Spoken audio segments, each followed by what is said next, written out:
Good evening बच्चों। आज class 12 physics first book का यूनिट फर्स्ट इलेक्ट्रोस्टैटिक्स के बारे में स्टडी करेंगे हम। आप सबका study time with Rajesh sir YouTube channel पर आप सबका स्वागत है। तो आज हम लोग डिस्कस करेंगे what is the meaning of electric charge and its properties के बारे में। अगर टाइम मिल जाएगा तो गोल्ड लीफ इलेक्ट्रोस्कोप यानी स्वर्णपत्र विद्युतदर्शी के बारे में भी हम बेहतर अध्ययन कर लेंगे। तो आज शुरू करते हैं हम लोग इलेक्ट्रोस्टैटिक्स के बारे में। बच्चों आप ध्यान दिए होंगे, जब भी आप अपने सूखे बालों में जब आप पेन को रगड़ते होंगे तो पेन जो होता है वह कागज के टुकड़ों को अपनी ओर खींचने लगता है। इस घटना को सबसे पहले जो एब्जॉर्ब किया था वह एक यूनान के एक महान दार्शनिक एवं गणितज्ञ थेल्स का नाम आप लोग सुने होंगे। एक महान गणितज्ञ थे, नाम था बेटा थेल्स का नाम आप लोग सुने होंगे। थेल्स है ना, एक दार्शनिक भी थे और एक गणितज्ञ भी थे। थेल्स थ्योरम 10th में पढ़े भी होंगे। थेल्स ने देखा अबाउट 600 BC के आसपास, 600 BC यानी ईसा मसीह के जन्म से 600 वर्ष पहले की घटना है। थेल्स ने यह देखा कि जब अंबर को रगड़ा जाता है ऊल से, when amber and wool are rubbed, जब रब्ड किया जाता है, जब दोनों को आपस में रगड़ा जाता है। अंबर को थोड़ा सा जान लेते हैं। अंबर क्या होता है? अंबर एक ब्राउन येलो एक सॉलिड मटेरियल है जो पाइन ट्री से प्राप्त किया जाता है। पाइन ट्री से मिलने वाला एक रेजिन है जिसको अंबर कहा जाता है। और एक और कहा ग्रीक भाषा में अंबर का मतलब इलेक्ट्रॉन होता है। ग्रीक भाषा में अंबर मतलब इलेक्ट्रॉन, अंबर मीन्स इलेक्ट्रॉन। अंबर एक लगभग पीले रंग का कठोर पदार्थ होता है जो पाइन ट्री का रेजिन होता है, पाइन ट्री से प्राप्त किया जाता है।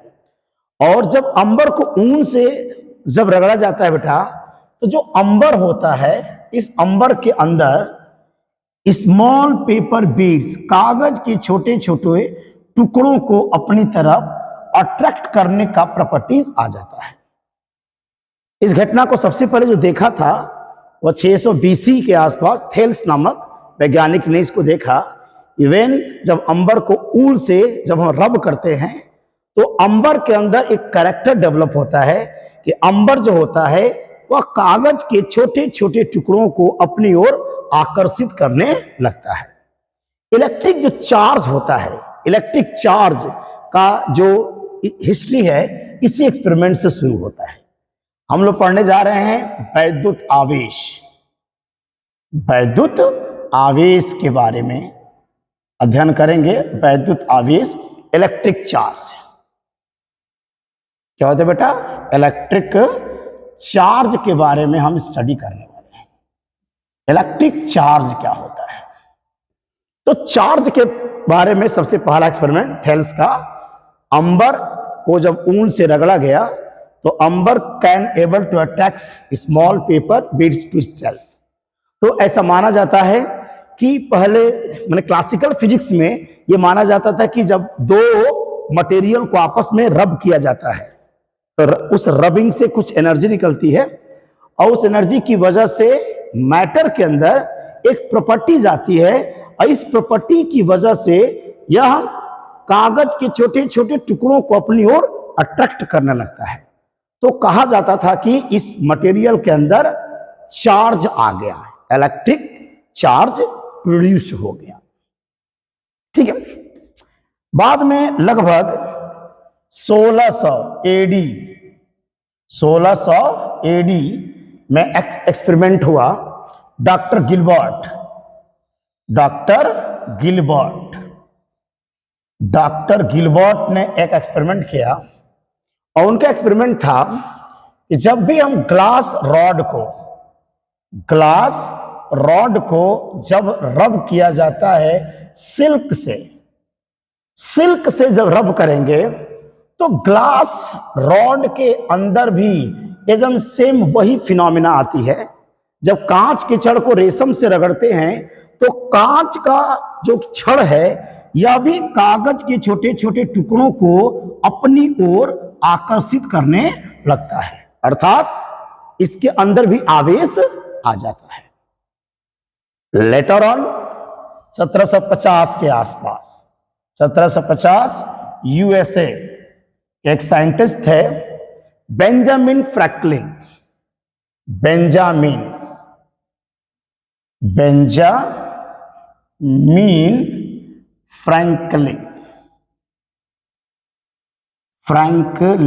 ये साइंटिस्ट, इन्होंने बहुत सारे एक्सपेरिमेंट किए और बहुत सारे एक्सपेरिमेंट करने के बाद इन्होंने बताया कि चार्ज दो प्रकार के होते हैं, एक पॉजिटिव चार्ज और एक नेगेटिव चार्ज। यानी बेंजामिन फ्रैंकलिन का जो एक्सपेरिमेंट रहा कि जब कांच की छड़ को रेशम से रगड़ा जाता है तो कांच की छड़ पर पॉजिटिव चार्ज एराइजेस हो जाता है।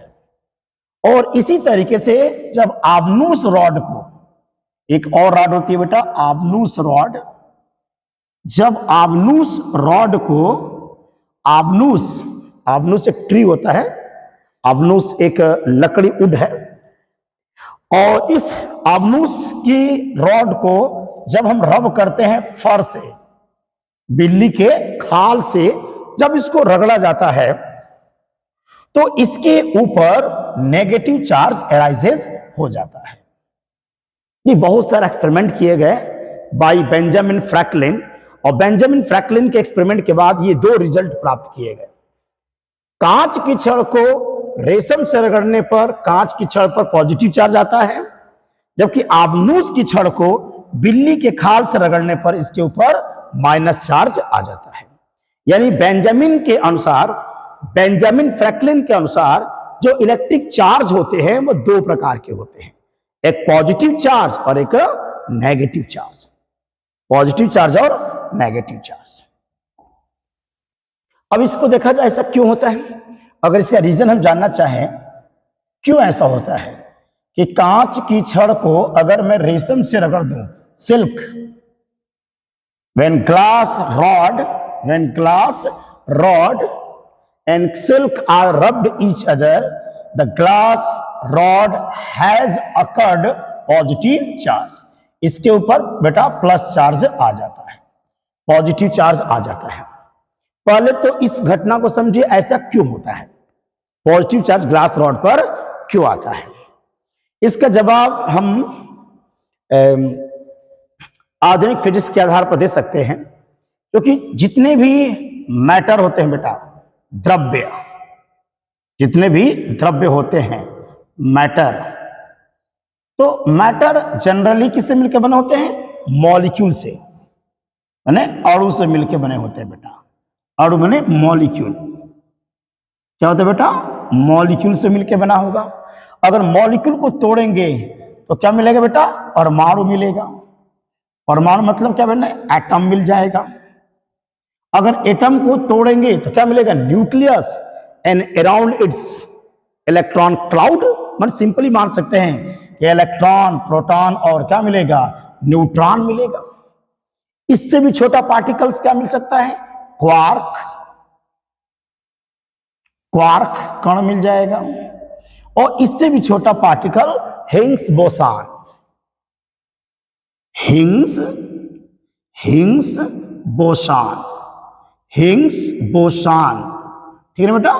अब इसको गॉड पार्टिकल इसी कहा जाता है, इसको गॉड पार्टिकल कहा जाता है।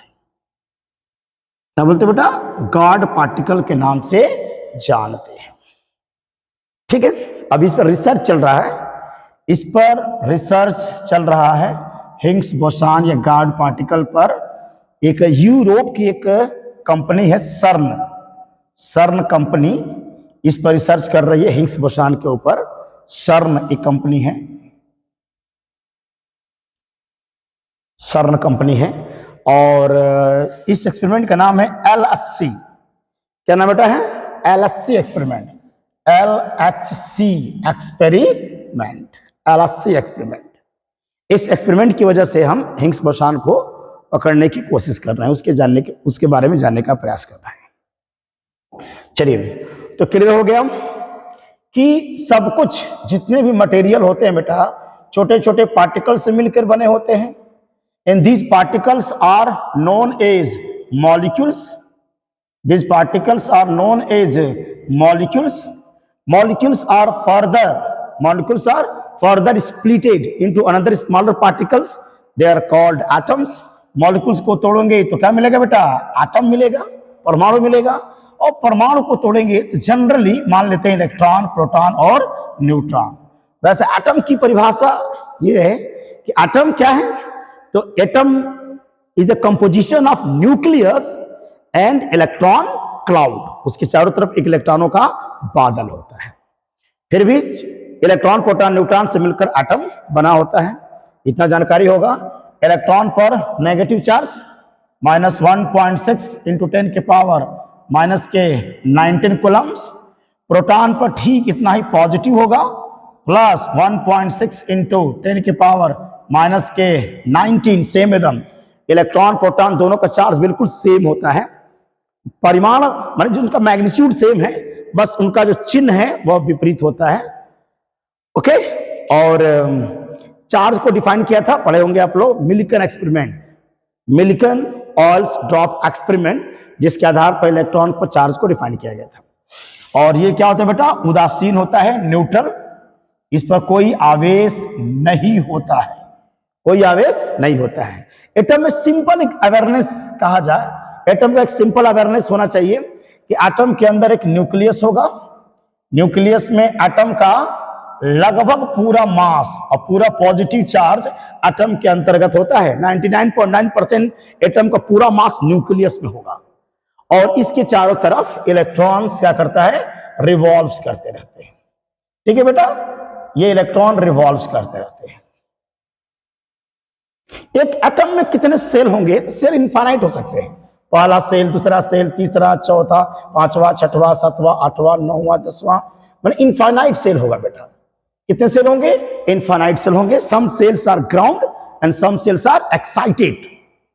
ओके, इनफाइनाइट मान लीजिए सेल। इनफाइनाइट सेल का मतलब कि इस न्यूक्लियस का अट्रैक्शन पावर यहां तक काम कर रहा है, यहां तक काम आपका कर रहा है। अब क्या करेंगे? निल्स बोर का मॉडल थोड़ा बहुत जानते होंगे कि निल्स बोर के मॉडल में जब इलेक्ट्रॉन को बाहर से एनर्जी सप्लाई की जाती है बेटा, जब इलेक्ट्रॉन को बाहर से एनर्जी सप्लाई की जाती है तो इलेक्ट्रॉन जो होता है एनर्जी को लेकर क्या करता है? जंप करता है। इलेक्ट्रॉन को एनर्जी मिलेगी तो इलेक्ट्रॉन एनर्जी को लेकर लोअर एनर्जी लेयर से हायर एनर्जी लेयर में क्या करता है? जंप करता है। अगर इलेक्ट्रॉन को आयनन विभव के बराबर ऊर्जा मिल जाए, आयनाइजेशन एंथैल्पी, अगर किसी भी इलेक्ट्रॉन को आयनन विभव के बराबर ऊर्जा मिल जाए, आईपी आयनाइजेशन पोटेंशियल या आयनाइजेशन एंथैल्पी के बराबर ऊर्जा मिल जाए, यह जो इलेक्ट्रॉन होगा यह अपने न्यूक्लियस को छोड़कर कहां भाग जाएगा? इनफाइनाइट पर चला जाएगा। यानी इलेक्ट्रॉन को पर्याप्त मात्रा में ऊर्जा दिया जाए, यानी इलेक्ट्रॉन को आयनन विभव के बराबर या आयनाइजेशन पोटेंशियल के बराबर अगर एनर्जी इलेक्ट्रॉन को मिल गया तो इलेक्ट्रॉन अपने ऑर्बिट को छोड़कर वह न्यूक्लियस के इलेक्ट्रिक फील्ड से बाहर निकल जाएगा, यानी इनफाइनाइट पर वो चला जाएगा। ओके, ठीक है। डिस्कस क्या करना है? हमें क्वेश्चन का जवाब ढूंढना यह है कि जब भी glass rod, when the glass rod and silk, when the glass rod and silk are rubbed, जब दोनों को रगड़ते हैं आपस में तो इसके ऊपर पॉजिटिव चार्ज क्यों आता है? पॉजिटिव चार्ज क्यों आता है? तो अगर सिंपल समझने के लिए मान लीजिए कि ग्लास रॉड में क्योंकि एटम जो होता है परमाणु उदासीन होता है, क्योंकि उसमें जितने इलेक्ट्रॉन होंगे उतने ही प्रोटॉन होंगे। तो ग्लास रॉड में मान लें कि इसको प्रोटॉन इंडिकेट कर रहा हूं, ये प्रोटॉन है, electron, proton, electron, proton, electron, proton, electron, glass में जितने प्रोटॉन होंगे उतने ही इलेक्ट्रॉन होंगे, सिल्क में भी वही होगा बेटा, जितने प्रोटॉन उतने इलेक्ट्रॉन, जितने प्रोटॉन होंगे उतने ही क्या होंगे, इलेक्ट्रॉन होंगे। और दोनों को जब रगड़ते हैं तो इनके रगड़ने से एक फ्रिक्शन एनर्जी, घर्षण ऊर्जा उत्पन्न होगी, एक फ्रिक्शन एनर्जी डेवलप होगी, और उस फ्रिक्शन एनर्जी से, उस घर्षण ऊर्जा से ग्लास का जो इलेक्ट्रॉन होगा वह निकल करके, ग्लास का जो होगा इलेक्ट्रॉन निकल करके कहां जाएगा बेटा, सिल्क में चला जाएगा। अगर ग्लास का इलेक्ट्रॉन निकल करके सिल्क में चला जाएगा तो ग्लास में इलेक्ट्रॉनों की कमी हो जाएगी और उसके ऊपर प्लस चार्ज आ जाता है। अगर किसी पदार्थ के पास पॉजिटिव चार्ज है, इसका मतलब इसमें इलेक्ट्रॉनों की कमी है। Positive charge indicates deficiency of electron. अगर प्लस चार्ज है यानी इस पदार्थ के अंदर सामान्य अवस्था से इलेक्ट्रॉन कम है। Deficiency of electron indicates positive charge, इलेक्ट्रॉनों की कमी है। पॉजिटिव चार्ज का मतलब हो गया इलेक्ट्रॉनों की कमी हो गई, इलेक्ट्रॉनों की कमी है, तो प्लस आ गया। ठीक है। एक स्टूडेंट ने पूछा मुझसे कि सर ये होता है ग्लास रॉड सिल्क को जब आपस में रब करते हैं तो इलेक्ट्रॉन ग्लास से सिल्क में चला गया, ऐसा इसका उल्टा क्यों नहीं हुआ, सिल्क का इलेक्ट्रॉन ग्लास में क्यों नहीं गया, ये भी तो हो सकता है। तो इसमें मीनिंग बस ये होगा कि ग्लास रॉड का जो एटम होगा बेटा, इसका जो न्यूक्लियस है, न्यूक्लियस, और इसका जो इलेक्ट्रॉन होता है, इसका इलेक्ट्रॉन न्यूक्लियस से क्या होता है कि लूजली हेल्ड होता है। यानी ग्लास रॉड के जो एटम होते हैं उनका अंतिम इलेक्ट्रॉन नाभिक से कम अट्रैक्शन फोर्स से बाइंड होता है, आकर्षण बल कम होता है। ठीक है, कम होगा। ग्लास के फार्मूला आप देखेंगे तो ग्लास का फार्मूला क्या होता है, मान लीजिए K2O CaO डॉट 6Si क्या होगा O2। इन ग्लास को बनाने वाले जो एलिमेंट है उसमें बहुत सारे तो मेटल है, कैल्शियम, देखिए आपका पोटेशियम है, कैल्शियम है, और पोटेशियम कैल्शियम का जो आयनन विभव बहुत कम होता है, कम ऊर्जा पर इलेक्ट्रॉन ये लॉस कर सकते हैं। मैंने समझा जाए कि ग्लास का बेटा, जो ग्लास के जो एटम होते हैं उनका जो इलेक्ट्रॉन होता है वो न्यूक्लियस से क्या होता है, बहुत कम आकर्षण बल से, यानी बहुत जो अट्रैक्शन फोर्स है वीक अट्रैक्शन फोर्स से बाइंड होता है। क्यों? क्योंकि इलेक्ट्रॉन न्यूक्लियस से क्या होता है, दूर होता है। अभी पढ़ेंगे कूलॉम्स लॉ के बारे में। फोर्स जो होता है डिस्टेंस पर डिपेंड हमें करेगा, अगर आर बढ़ेगा तो फोर्स की वैल्यू क्या हो जाएगी, कम हो जाएगी। सिल्क जो होता है बेटा, सिल्क को जो बनाने वाले एलिमेंट होते हैं, जैसे मान लीजिए सिल्क में कौन कौन होगा, हाइड्रोजन होंगे, मान लेते कार्बन होगा, नाइट्रोजन होंगे, ऑक्सीजन होंगे ना, दीज मतलब छोटे छोटे एटम्स होते हैं। तो सिल्क का जो एटम होगा बेटा, सिल्क का जो एटम होगा, इसका जो न्यूक्लियस होगा, और सिल्क से के एटम का जो इलेक्ट्रॉन होगा वो न्यूक्लियस के नजदीक होगा, तो इसका इलेक्ट्रॉन न्यूक्लियस से टाइटली क्या होगा, हेल्ड होता है। सिल्क के एटम का इलेक्ट्रॉन टाइटली हेल्ड होता है, जबकि ग्लास के एटम का इलेक्ट्रॉन लूजली हेल्ड होता है न्यूक्लियस से। इसका मीनिंग कि इसको थोड़ी सी अगर एनर्जी मिलेगी तो इसका इलेक्ट्रॉन क्या होगा, निकल जाएगा, जबकि सिल्क के इलेक्ट्रॉन, सिल्क का इलेक्ट्रॉन न्यूक्लियस से जब टाइटली बाइंड है तो इसको निकालने के लिए ज्यादा एनर्जी चाहिए, और उतनी एनर्जी फ्रिक्शन से नहीं मिलती है। फ्रिक्शन से इतनी ही ऊर्जा मिलती है कि वह एनर्जी केवल ग्लास के इलेक्ट्रॉनों को ट्रांसमिट करने के लिए एबल होता है। इसलिए रगड़ने से केवल कांच का इलेक्ट्रॉन सिल्क में जाएगा, और इसकी वजह से आपके कांच में इलेक्ट्रॉनों की कमी हो जाएगी और इसके ऊपर प्लस चार्ज आ जाता है। क्लियर बेटा? अब ऐसे आबनूस वाला भी देख सकते हैं, सेम फिनोमिना आबनूस। अब इसको भी समझा सकते हैं, आबनूस हो गया, और ये क्या हो गया, फर, बिल्ली के खाल। अगर दोनों को रब किया गया तो क्या हो गया, इसमें भी प्रोटॉन इलेक्ट्रॉन, प्रोटॉन इलेक्ट्रॉन, चूंकि परमाणु उदासीन होता है तो जितने प्रोटॉन होंगे उतने ही इलेक्ट्रॉन होंगे। ठीक है बेटा? और इसके अंदर भी जितने प्रोटॉन उतने इलेक्ट्रॉन होंगे, जितने प्रोटॉन उतने इलेक्ट्रॉन होंगे। इनके रब करने से जो एनर्जी निकलती है, उस एनर्जी से बेटा, उस एनर्जी से आपका फर का जो इलेक्ट्रॉन होता है वह निकल करके, फर का जो इलेक्ट्रॉन होता है वह निकल करके कहां चला जाएगा? आब्नूस रॉड में चला जाएगा। और due to the excess of electron, excess of electron, इलेक्ट्रॉनों की अधिकता की वजह से इसके ऊपर माइनस चार्ज आ जाता है, इसके ऊपर नेगेटिव चार्ज आ जाएगा। तो आब्नूस रॉड को बिल्ली की खाल से रगड़ने पर आब्नूस रॉड पर माइनस चार्ज आएगा, क्योंकि दोनों को रगड़ने से जो घर्षण ऊर्जा, जो फ्रिक्शनल एनर्जी प्रोड्यूस होती है, उस फ्रिक्शनल एनर्जी से फर का जो इलेक्ट्रॉन होगा वो निकलकर आब्नूस रॉड में आ जाएगा। And due to the excess of free electron the आब्नूस rod has occur negative charge. Okay, but what is the meaning of electric charge? वैद्युत आवेश होता क्या है? वैद्युत आवेश की परिभाषा क्या है? वैद्युत आवेश क्या है? इलेक्ट्रिक चार्ज, इलेक्ट्रिक चार्ज क्या है? ठीक है, तो इलेक्ट्रिक चार्ज, वैद्युत जो आवेश होता है बेटा, वैद्युत आवेश है ना, it is the properties associated with mass. माने यह एक किसी भी मैटर का, एक और बात है कि जिसके अंदर जिस पदार्थ में आवेश होगा उसमें मास होगा, कंफर्म है। जिस पर आवेश है उसमें द्रव्यमान कंफर्म है कि होगा, उल्टा पॉसिबल नहीं है ना। द्रव्यमान है तो आवेश है, ये कंफर्म नहीं है, लेकिन अगर आवेश है तो द्रव्यमान निश्चित होगा।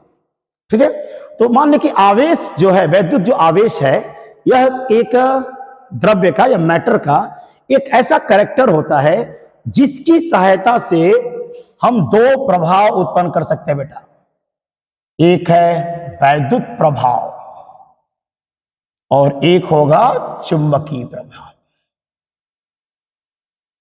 चुंबकीय प्रभाव, electric effect, electric effect, electric effect, और एक होगा मैग्नेटिक इफेक्ट, मैग्नेटिक इफेक्ट। यही चार्ज है बेटा। आवेश किसी पदार्थ का वह गुण है जिसकी सहायता से हम वैद्युत प्रभाव तथा चुंबकीय प्रभाव उत्पन्न कर सकते हैं। यानी by electric charge we can produce electric effect as well as magnetic effect. तो इलेक्ट्रिक चार्ज की सहायता से हम इलेक्ट्रिक इफेक्ट और मैग्नेटिक इफेक्ट को प्रोड्यूस करते हैं। चलिए देखा जाए विशेषताएं क्या है, आवेश की क्या क्या विशेषताएं हो जाएंगी। आवेश की विशेषताएं, आवेश की विशेषताएं। ठीक है बेटा, आवेश की विशेषताएं, विशेषताएं क्या होती हैं? प्रॉपर्टीज ऑफ चार्जेस, है ना, वैद्युत आवेश की बात हो रही है। वैद्युत आवेश की विशेषताएं, प्रॉपर्टीज क्या क्या है, इनकी प्रॉपर्टीज क्या होंगी? प्रॉपर्टीज क्या होंगे बेटा?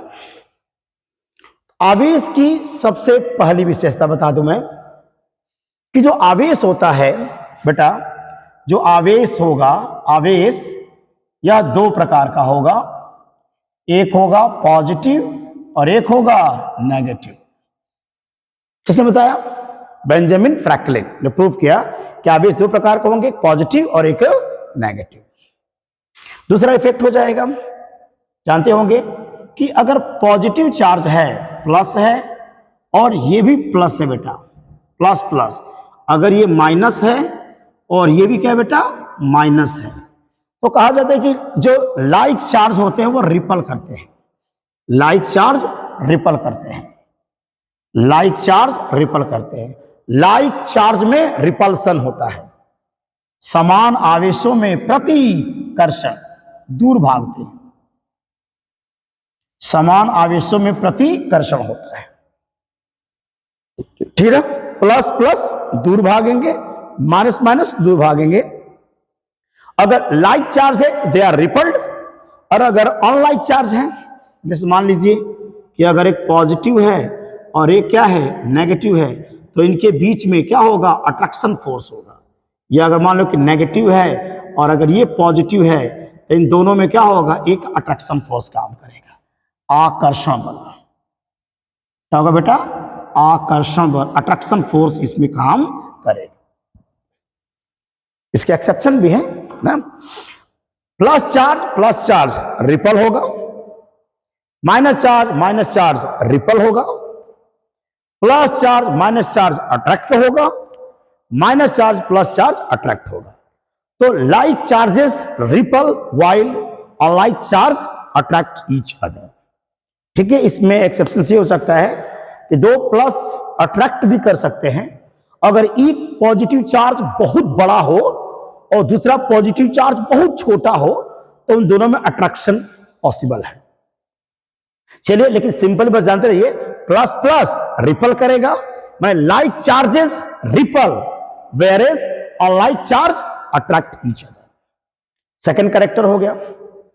तीसरा कैरेक्टर देखा जाए, तीसरा कैरेक्टर क्या होगा बेटा, तो तीसरा कैरेक्टर इसका ये होगा, तीसरा कैरेक्टर इसका ये हो जाएगा कि जो हम लोग का चार्ज है, कोई भी चार्ज, चाहे वो पॉजिटिव है या नेगेटिव है बेटा, अगर कोई भी चार्ज रेस्ट में है, ये बहुत अच्छा कैरेक्टर है। अगर कोई आवेश चाहे पॉजिटिव या नेगेटिव रेस्ट में है, विराम में है, रुका हुआ है, तो इसके अंदर केवल वैद्युत क्षेत्र उत्पन्न करने का गुण होता है, या केवल वैद्युत क्षेत्र उत्पन्न कर सकता है, दैट इज इलेक्ट्रिक फील्ड। कोई भी चार्ज अगर रेस्ट में है तो यह केवल इलेक्ट्रिक फील्ड प्रोड्यूस कर सकता है। क्लियर।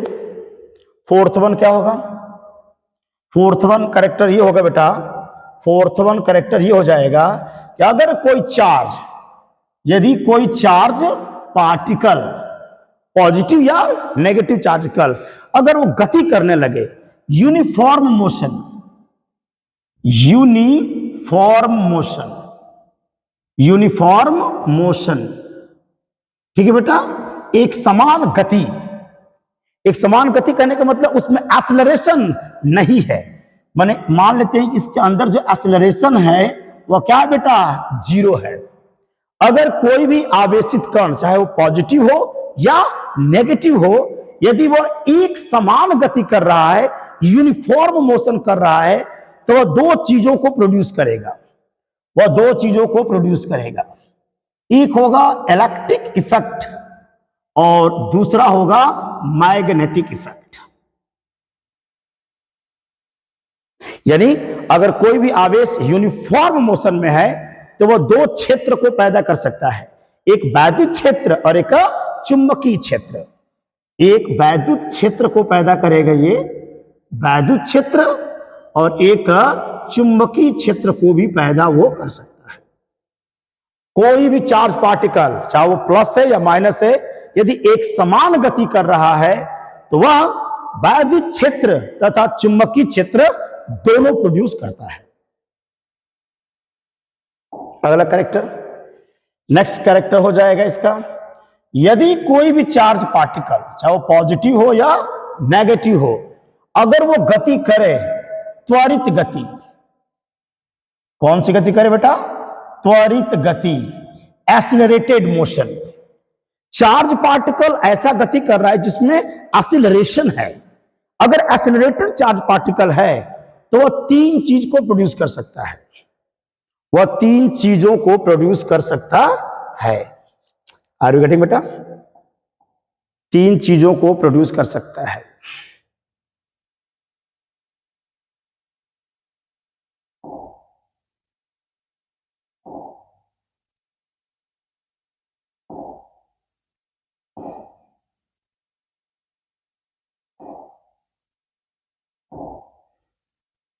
ठीक है, तीन चीजों को प्रोड्यूस वो कर सकता है।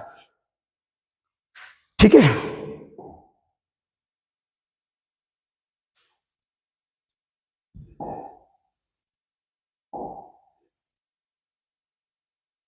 ओके बेटा, 3 चीजों को डेवलप कर सकता है। देखते हैं नेक्स्ट कैरेक्टर।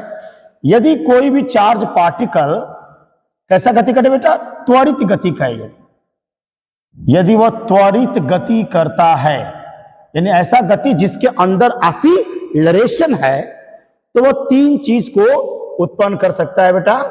एक होगा वैद्युत क्षेत्र, दूसरा होगा एक चुंबकीय क्षेत्र, और तीसरा होगा इलेक्ट्रोमैग्नेटिक वेव, विद्युत चुंबकीय तरंग।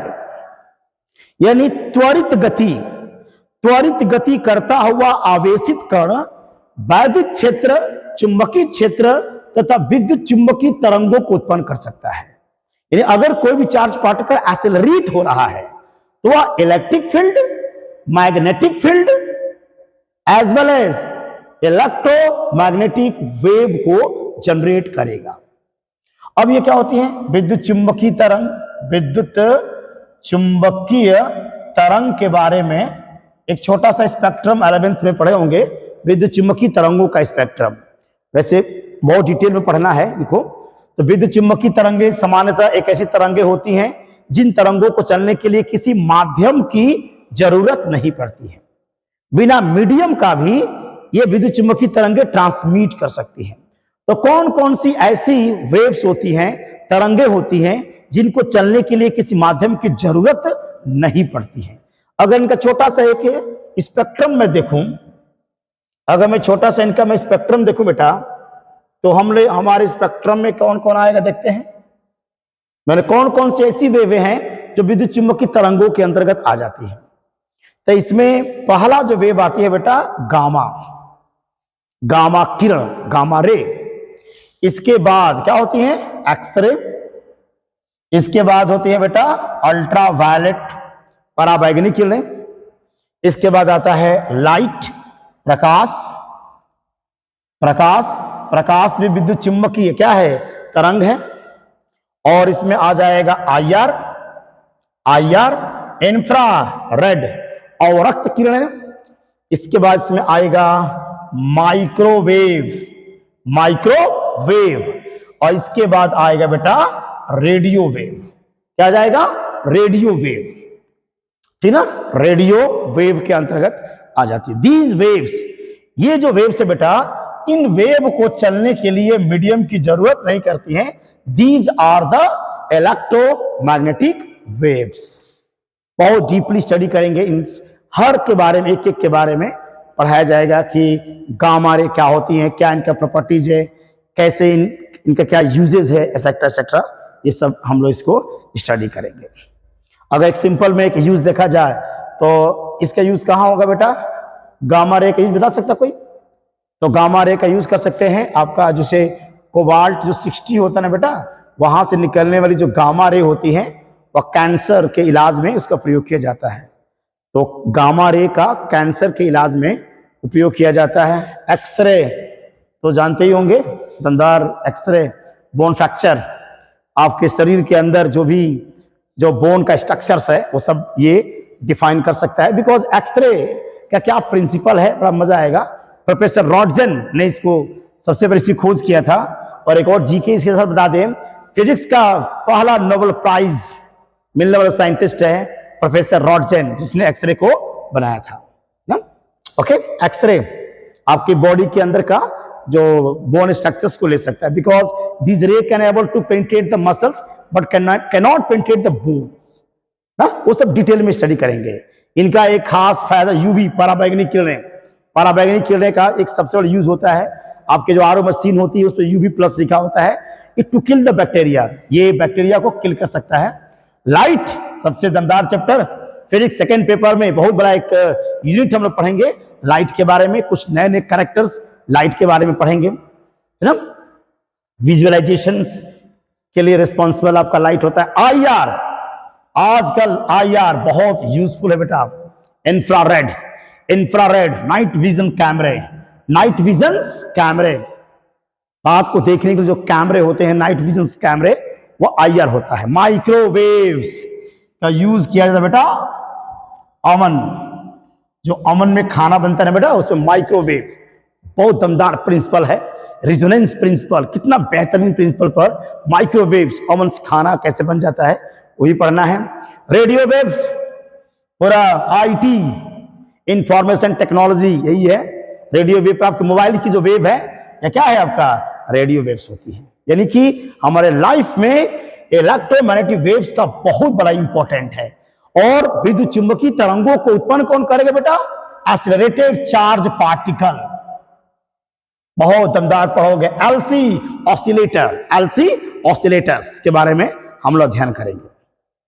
तो चार्ज का एक दमदार कैरेक्टर रहा, अगर चार्ज पार्टिकल एक्सीलरेट है, त्वरित गति कर रहा है, तो वह आपका इलेक्ट्रिक फील्ड, मैग्नेटिक फील्ड और इलेक्ट्रोमैग्नेटिक वेव को प्रोड्यूस कर सकता है।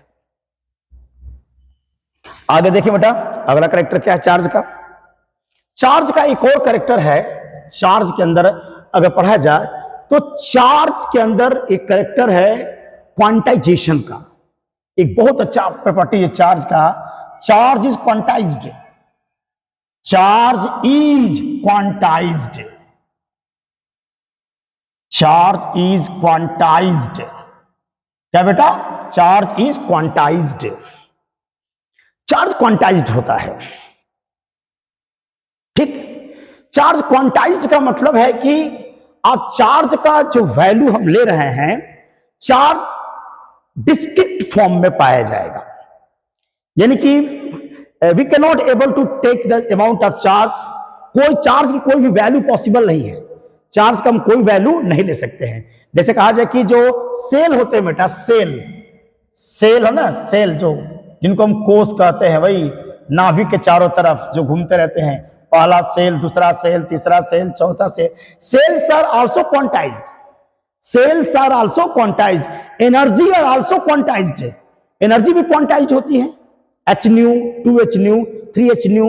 एंगुलर मोमेंटम भी क्वांटाइज्ड होता है ना। तो सेल्स क्वांटाइज्ड होता है, क्योंकि हम सेल की वैल्यू क्या रख सकते हैं, n बराबर 1 पहला सेल है ना, n बराबर 2 दूसरा सेल, n बराबर 3 क्या हो जाएगा, तीसरा shell. We can not able to take the number of shell n बराबर 1.3, ये वैलिड नहीं है, डिस्क्रीट है। पहला सेल दूसरा सेल क्या है, इनके बीच में डिस्क्रीट फॉर्म है। ओके, तो shells are quantized, angular momentum are quantized, energy are quantized. आने वाले समय में पता चलेगा कि मास भी क्वांटाइज्ड होता है, लेकिन नहीं पता है कि मास क्वांटाइज्ड है तो सबसे छोटा फंडामेंटल मास क्या है, वो एक रिसर्च का विषय है। चलिए जो भी हो, लेकिन shells are quantized, energy are quantized. अगर एनर्जी क्वांटाइज्ड है तो मास भी क्वांटाइज्ड हो सकता है। ओके, हो सकता है ग्रेविटॉन का क्वांटाइजेशन हो, जो भी हो। चार्ज इज क्वांटाइज्ड का मीनिंग है कि हम चार्ज की कुछ खास वैल्यू ही ले सकते हैं। चार्ज की जो वैल्यू, पॉसिबल वैल्यू है, वो क्या हो सकती है, तो पॉसिबल वैल्यू ऑफ चार्ज क्या होगा बेटा, plus minus e, plus minus 2e, plus minus 3e, plus minus 4e, plus minus 5e and dot dot dot.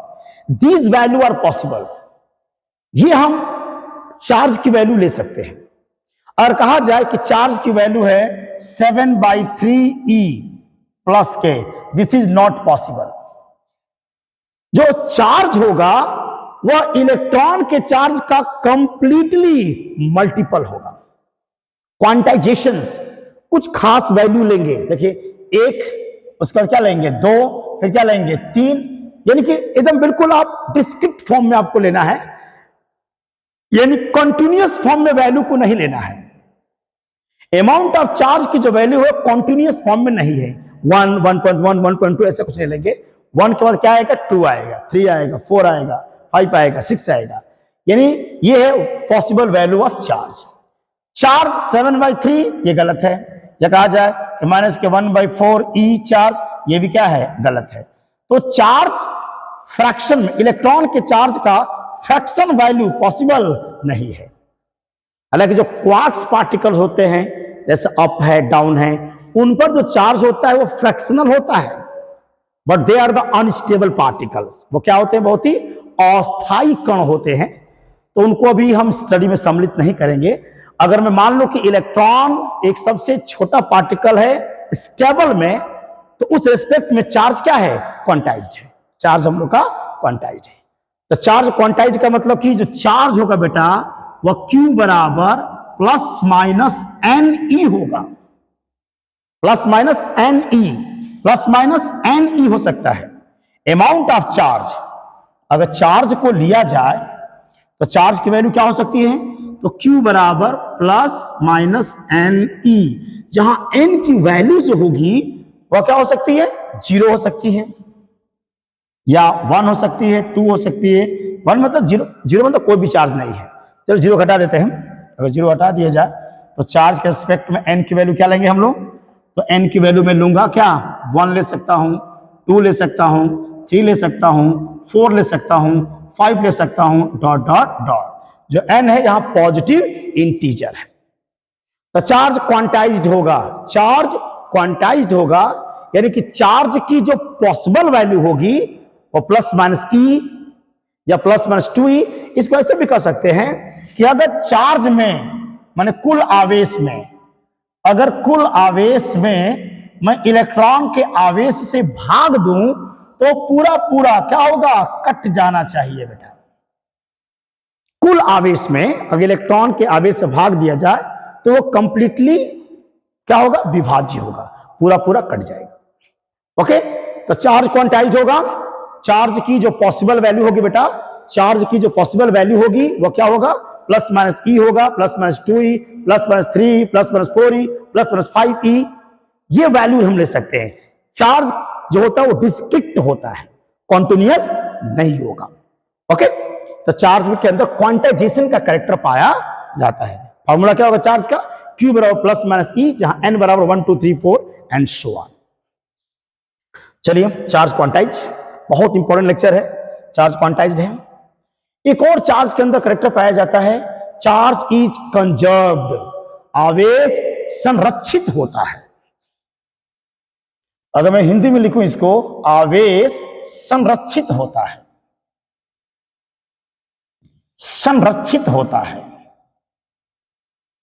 Charge is conserved, charge is conserved, charge is conserved. ठीक है बेटा, charge is conserved. Conserved एक word है संरक्षण। इसके ऊपर समझते हैं संरक्षण का मतलब क्या होता है। कंजर्वेशन, जैसे ऊर्जा संरक्षण का नियम, कंजर्वेशन ऑफ एनर्जी बहुत इंपॉर्टेंट है, पूरा फिजिक्स का बेस है वो। संरक्षण का मतलब से हम लोग पढ़ते हैं छोटे क्लासों में वन संरक्षण।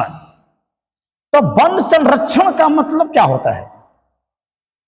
वन संरक्षण का मतलब क्या? वन को काटना है कि नहीं काटना है? मैंने हम पेड़ काट सकते नहीं काट सकते? वन संरक्षण, संरक्षण शब्द का मतलब है कि आप उपयोग करिए। भाई जंगल में लकड़ी का मैंने पेड़ को तो काटेंगे ही, उसको उपयोग करना ही है।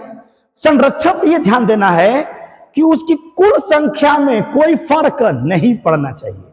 जैसे वन संरक्षण 10 पेड़ अगर आपने मान लीजिए काट रहे हैं तो 10 पेड़ आप क्या करिए? लगा भी दीजिए, ताकि कुल संख्या के ऊपर कोई असर न पड़े। ये संरक्षण रहा। संरक्षण का मतलब कि जो टोटल उसका अमाउंट होगा वो कांस्टेंट रहेगा, टोटल अमाउंट कांस्टेंट रहेगा। जैसे एनर्जी क्या होती है? कंजर्व्ड है। पूरे यूनिवर्स की एनर्जी, पूरे ब्रह्मांड की जो ऊर्जा है वह क्या है? संरक्षित है। पूरे ब्रह्मांड की जो ऊर्जा है वह कांस्टेंट है, बस अपना रूप बदल रही है। वो एनर्जी मास में कन्वर्ट हो रही है या और भी फॉर्म में कन्वर्ट हो रही है, रूप बदल रही है। लेकिन पूरे ब्रह्मांड की जो कुल ऊर्जा है, बिग बैंग में जितनी ऊर्जा क्रिएट हुई होगी वह कुल ऊर्जा का मान कांस्टेंट है।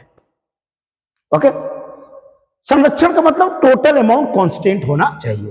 तो चार्ज जो होता है बेटा, चार्ज संरक्षित होता है। आवेश संरक्षित होने का मतलब है कि जो कुल आवेश होगा वो कांस्टेंट होगा। यानी charge not be created not be destroyed, यानी आवेश को न तो उत्पन्न किया जा सकता है और न ही हम आवेश का विनाश कर सकते हैं, केवल आवेश के रूप को हम बदल सकते हैं। इस कैसे हम समझा सकते हैं? संरक्षण मतलब कि जो total total amount of charge है वो कांस्टेंट है। कैसे कहा जाए? तो जैसे मान लीजिए कि हमने ग्लास को अभी रब किया था, किससे बेटा? सिल्क से मैंने रगड़ दिया। एक बच्चा पूछा कि सर चार्ज तो हम प्रोड्यूस कर सकते हैं, कैसे? तो कांच की छड़ को अगर रेशम से हम रगड़े हैं तो कांच की छड़ पर कौन सा चार्ज आ गया? प्लस चार्ज आ गया। आगे देखिए सर, प्लस चार्ज मिला दिया। तो यहां तो आवेश कहां संरक्षित रहा? आवेश संरक्षित का मतलब आवेश को उत्पन्न हम नहीं कर सकते हैं, लेकिन कांच की छड़ को रेशम से रगड़ते हैं, यहां कौन चार्ज आ गया? प्लस आ गया। लेकिन ध्यान ये देना है, जिस समय प्लस चार्ज प्रोड्यूस हो रहा है उसी समय कहीं ना कहीं माइनस भी बन रहा होगा। सेम एकदम। जैसे अगर कांच के इलेक्ट्रॉन, मान लो कि इसमें से n इलेक्ट्रॉन निकल गए, दोनों के रगड़ने से अगर कांच में से n इलेक्ट्रॉन निकल के सिल्क में चले गए तो कांच की छड़ पर कौन सा चार्ज आएगा बेटा? पॉजिटिव। और जिस समय कांच की छड़ पर पॉजिटिव चार्ज आएगा उसी समय सिल्क के ऊपर उतना ही माइनस चार्ज भी आएगा। 1 2 3 4 अगर 1 2 3 4, यानी इसके ऊपर का जो चार्ज है अगर प्लस के Ne है तो इसके ऊपर का जो चार्ज होगा बेटा वह माइनस के Ne होगा। माइनस के Ne होगा। अब चलिए चेक किया जाए। Before rubbing total amount of charge before rubbing, रगड़ने के पहले कुल ऊर्जा, रगड़ने के पहले कुल ऊर्जा देखा जाए। Total amount of charge before rubbing, before rubbing अगर मैं कुल आवेश निकालूं, कुल आवेश रबिंग के पहले, रगड़ने के पहले टोटल चार्ज, इसमें कितना आवेश था बेटा? ग्लास पर 0, सिल्क पर भी कितना था बेटा? 0, यानी कितना हो गया? 0। रगड़ने के पहले कांच और सिल्क को रगड़ने के पहले कुल आवेश क्या था? 0 था। चलिए रगड़ने के बाद देखा जाए, after rubbing total amount of charge after rubbing. After rubbing निकालो बेटा, आवेश निकालिए। कौन सा आवेश? कुल आवेश। अगर मैं कुल आवेश निकालूं तो कांच के छड़ पर आवेश है बेटा प्लस के Ne और प्लस यहां आवेश है माइनस के Ne, तो यहां हो जाएगा Ne माइनस के Ne बराबर 0। देखिए आ गया। Total amount of charge before rubbing and total amount of charge after rubbing बिल्कुल क्या है? कांस्टेंट है। इसका मतलब आवेश क्या होता है? संरक्षित होता है। अगर कहीं प्लस बन रहा है तो उतना ही कहीं ना कहीं माइनस भी डेवलप हो रहा होगा, ताकि टोटल अमाउंट कंजर्व्ड रहेगा। तो आवेश संरक्षित होता है। आवेश को न तो उत्पन्न किया जा सकता है और न ही इसका हम विनाश कर सकते हैं। आवेश को एक वस्तु से दूसरी वस्तु में स्थानांतरित किया जा सकता है। ओके, चलिए, यह आवेश का एक बहुत अच्छा कैरेक्टर रहा। आवेश का एक और अच्छी विशेषता है कि चार्ज के अंदर एडिटिविटी होती है। एडिटिविटी कैरेक्टर है बेटा, चार्ज के अंदर एडिटिविटी कैरेक्टर होता है, एडिटिविटी नेचर। एडिटिविटी नेचर शायद योज्यता नियम, इसको देख लीजिएगा हिंदी में क्या बोलते हैं इसको, एडिटिविटी नेचर। चार्ज के अंदर एडिटिविटी नेचर, ये क्या कहना चाहता है? इसे कहने का मतलब कि टोटल अमाउंट ऑफ चार्ज निकालना चाहते हैं, कुल आवेश अगर हम चाहते हैं, अगर हमको निकालना है कुल आवेश, तो कुल आवेश का मतलब होगा बेटा सिग्मा क्यू। सिग्मा क्यू कुल आवेश निकालने के लिए सभी आवेश को चिन्ह सहित जोड़ दीजिए। इसका मीनिंग ये भी कह सकते हैं, इनडायरेक्टली ये कह रहा है कि जो आवेश है वो बेटा अदिश राशि है। क्या है? अदिश राशि है, स्केलर क्वांटिटी है। जो चार्ज है वह स्केलर होता है, चार्ज स्केलर होता है। तो चार्ज को, जब एक चार्ज को दूसरे चार्ज में हम जोड़ेंगे तो उसका सिंपल एडिशन होगा, अलजेब्रिकल सम होगा, वेक्टर एडिशन नहीं होगा। सिंपल हम जोड़ सकते हैं। जैसे मान लो, कंसीडर करिए, मान लो बेटा यहां पर कोई वस्तु है और यहां एक पॉइंट है बेटा, यहां पर चार्ज है प्लस के क्या है? Q1। यहां पे एक और बिंदु कोई है, यहां पर चार्ज है माइनस के Q2। यहां एक बिंदु है बेटा, यहां चार्ज है प्लस के Q3, यहां एक पॉइंट है, यहां चार्ज है प्लस के क्या हो गया Q4। अब कहा जाए कि टोटल चार्ज निकालिए, टोटल चार्ज निकालिए, टोटल चार्ज अगर निकालें, कुल आवेश अगर मैं निकालूं बेटा, कुल आवेश को निकाल दूं, कुल आवेश को अगर मैं निकालूं तो जोड़ेंगे आराम, चिन्ह से जोड़िएगा। अलजेब्रिकल सम है, क्योंकि जितनी भी अदिश राशियां होती हैं उनको जोड़ते समय चिन्ह सहित जोड़ना होता है। और अगर सदिश राशियां होती है, वेक्टर होते हैं, तो वेक्टर एडिशन लॉ डायरेक्शन लगा के हम जोड़ेंगे। वो बहुत इंपॉर्टेंट होगा जब हम पढ़ेंगे कूलम्स लॉ या इलेक्ट्रिक फील्ड इंटेंसिटी, तो उसको समझेंगे हम लोग। तो क्या होगा बेटा, सिग्मा क्यू निकालिए, जोड़ दीजिए फ्राक से, हम जोड़ सकते हैं। बताइए Q1 कितना है, ये हो गया Q1 प्लस माइनस के Q2 प्लस Q3 प्लस क्या होगा बेटा Q4। इसका हो गया सिग्मा Q का जो मान निकल गया वह हो गया Q1 minus Q2 plus Q3 plus Q4। यह है चार्ज के अंदर एडिटिविटी नेचर पाया जाता है। चार्ज के अंदर एडिटिविटी नेचर पाया जाता है। चार्ज को अगर हम जोड़ते समय केवल एक चार्ज को दूसरे चार्ज को चिन्ह सहित हम जोड़ सकते हैं। यह भी चार्ज का एक अच्छा कैरेक्टर होगा। चार्ज का एक और बहुत अच्छा कैरेक्टर है बेटा, बहुत अच्छा कैरेक्टर है कि जो चार्ज होता है ना, charge is invariant, invariant. Charge invariant होता है बेटा। चार्ज क्या होता है, इनवेरिएंट होता है। इसका क्या मतलब हो गया, चार्ज इनवेरिएंट होता है, इसका मीनिंग क्या है। अगर पूछा जाए कि क्या जो मास है, मास और एक स्पीड की बात किया जाए, मास और स्पीड में अगर मैं बात करूं, मास और स्पीड की अगर मैं बात करूं, तो कहा जाए कि क्या मास स्पीड पर डिपेंड करता है। क्या अगर स्पीड बढ़ेगी तो मास बढ़ेगा कि मास घटेगा। तो न्यूटन साहब मानते थे, न्यूटन साहब का मानना था, अगर मान लेते ये स्पीड है, क्या है बेटा, अगर ये स्पीड है और ये है बेटा मास, ये है बेटा मास, तो जनरली ऐसा कहा जाता है कि जनरली जो होता है, जो मास होता है, वो स्पीड पर डिपेंड नहीं करता है। देखिए लगभग कांस्टेंट होता है, लगभग कांस्टेंट होता है। Speed, mass does not depend on speed, लेकिन अगर स्पीड बहुत ज्यादा हो जाए, स्पीड बहुत ज्यादा हो जाए, लगभग उसकी जो ये डाटा मान लेते लगभग c/10 होना चाहिए। यानी अगर स्पीड, अगर v का मान बेटा c/10 से छोटा है, तब तो मास स्पीड पर डिपेंड नहीं करेगा। और ये न्यूटन की दुनिया है बेटा, न्यूटन की दुनिया यही है, यही न्यूटन साहब है।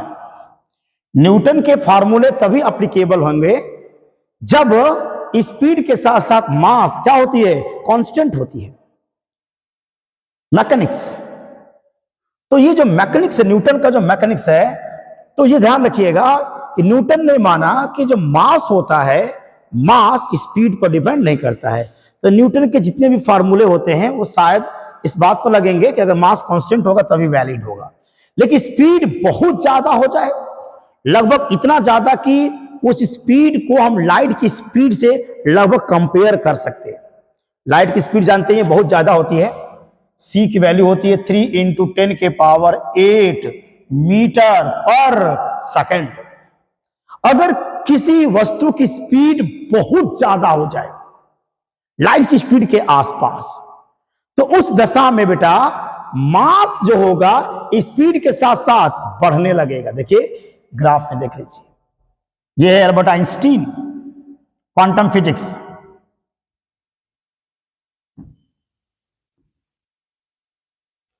आइंस्टीन की दुनिया आ जाएगी, क्वांटम दुनिया आ गई, क्वांटम फिजिक्स शुरू हो गया। ये क्या शुरू हो गया बेटा, क्वांटम फिजिक्स शुरू हो गया। क्वांटम फिजिक्स में बहुत डेंजरस है। इलेक्ट्रॉन दोनों दुनिया में रहता है बेटा। इलेक्ट्रॉन इस दुनिया में भी रहता है और इलेक्ट्रॉन इस दुनिया में रहता है। तो इलेक्ट्रॉन जब इस दुनिया में रहेगा तो इलेक्ट्रॉन पर अलग ऑपरेटर्स लगेंगे, अलग नियम लगेगा। लेकिन जो ही इलेक्ट्रॉन चला गया क्वांटम फिजिक्स में, इलेक्ट्रॉन पर लगने वाले जो ऑपरेटर्स हैं वो सब के सब क्या हो जाएंगे, चेंज हो जाएंगे। अब इलेक्ट्रॉन की एनर्जी, मोमेंटम, एनर्जी, जो भी कुछ निकालना चाहते हैं सब अलग अलग ऑपरेटर्स हो जाएंगे। इसमें कुछ भी फिक्स नहीं है। इसमें आंसर किस में देंगे, प्रोबेबिलिटी में देंगे, प्रायिकता में आंसर देंगे, सटीक कुछ भी नहीं है। हाँ, इतना समय बाद इलेक्ट्रॉन के पाए जाने की प्रोबेबिलिटी इतनी है। इसमें तो हम करंट बता देते हैं ना, इसमें तो करंट बता देंगे भाई।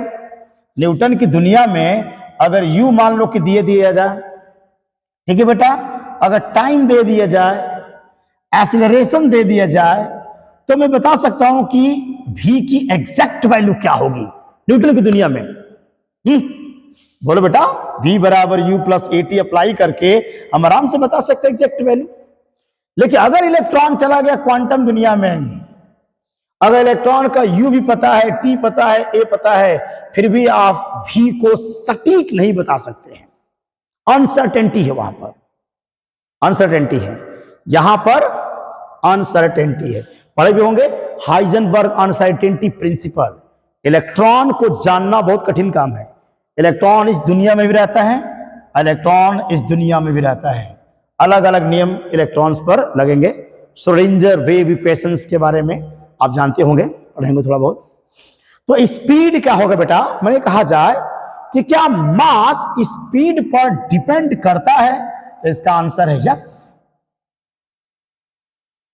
यस, अगर स्पीड बहुत ज्यादा हो जाए, अगर स्पीड बहुत ज्यादा हो जाए, लगभग लाइट की स्पीड के आसपास अगर स्पीड हो जाती है, तो मास क्या करेगा, इंक्रीज करने लगेगा।